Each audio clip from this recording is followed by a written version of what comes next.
Hey everybody, this is Sarah Ryan from ProductiveWorkingMom.com, here to give you my top 10 tips on how to be more productive as a working mom.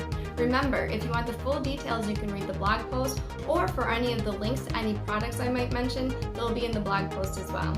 Let's get started with tip number 1, and that's have a planning process. That's right, you need to find a planning process that actually works for you. It doesn't have to be anybody else's planning system. It needs to be the right one for you. You gotta plan ahead, make a to-do list, set dates, and commit.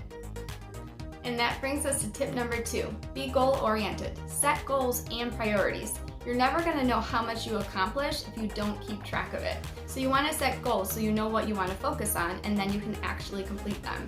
Set goals, prioritize, and execute them. And that brings us to tip number 3. Find focused time that you can work on things alone. That's right, without anybody else around. For me, this meant waking up early. I would actually set my alarm for 40 minutes early, take about 10 minutes to get up, and then I had 30 minutes to work on things for me when I was most productive in the morning. You need to figure out what works for you. So now we're at tip number 4, and that's take care of your health to be productive. You're never going to be able to take care of anything or anybody else if you're not taking care of yourself. So that means taking care of your physical body by sleeping well, eating well, and also working out a little bit, moving your body. And you need to take care of your mental health as well. So maybe something like meditation or prayer, a gratitude journal, or spending time doing self-care. So now we're at tip number 5, and that is to use a digital backlog in order to manage your overall to-do list. We have way too many things going on to keep track of every single thing that we need to do. And for me, I keep my daily list on a piece of paper in my planner, but my overall to-do list is always going to be in my digital backlog, and it keeps track of things so I never miss a beat. Alright, so here we are at tip number 6, and that is to simplify and declutter. That's right, the less stuff you have, the more you're going to be able to focus. So this means physical stuff around you, you're going to want to simplify and get rid of things that you don't use.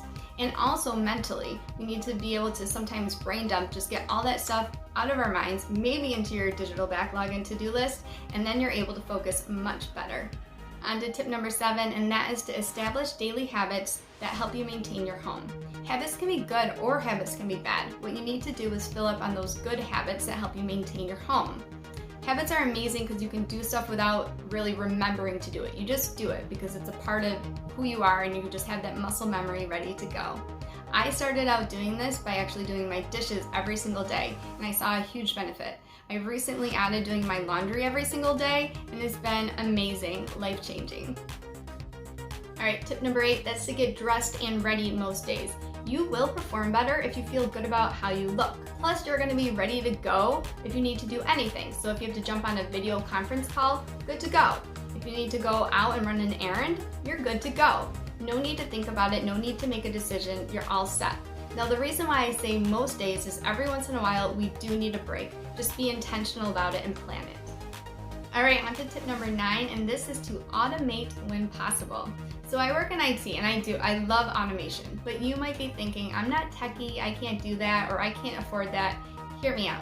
This can be basic, so this could be like your washer or dryer helping you get the laundry done, so you don't have to hand wash everything and you don't need to hang dry it anymore. Or maybe also figuring out a system with your dishwasher to help you be more productive and save time.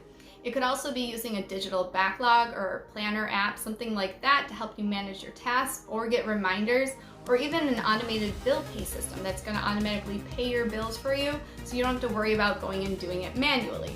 This could also be buying something like buying a robot vacuum. So you know you hate vacuuming or whatever. You do the calculation and the return on investment, and it's going to save you time so you can spend more time doing other things. It could also be hiring somebody to do something for you if you can afford it. I encourage you to do the return on investment and see what might save you time and what you can afford. Alright, last but certainly not least, on to tip number 10, and this is to teach your kids these good habits and to have them help.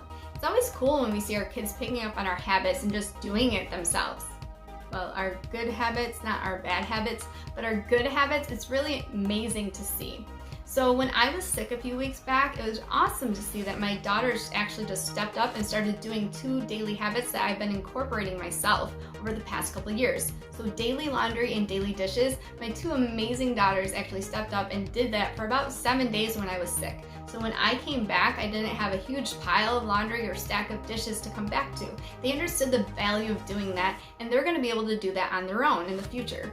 It's also cool to actually see how they've taken the decluttering process on their own.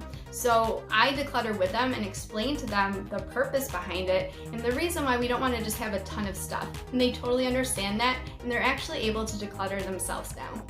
Alright, that's it. That's my top 10 tips on how to be more productive as a working mom. If you want any more information, feel free to follow us at Productive Working Mom or check us out at productiveworkingmom.com. Hope to see you there. Bye! Bye.